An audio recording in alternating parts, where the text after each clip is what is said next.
දැන් බලන්න මේ ගින්දර ගන්න මේ වතුර දැම්මම නිමෙන්නේ නැහැ මේක. මේ හයිට් එක නිහි ගන්නවා.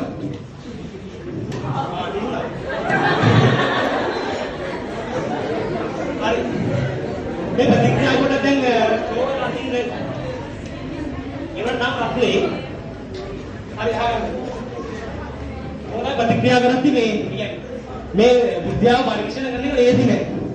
ඒකින්ද මේ ගුරුතුමෝ මේ බයයි මේ විද්‍යාව පරීක්ෂණ කරන්න. මාත් පොඩ්ඩක් බයයි. හරි. මේ ඒදි නෑ වැඩේ කරන එක. ඒකින්ද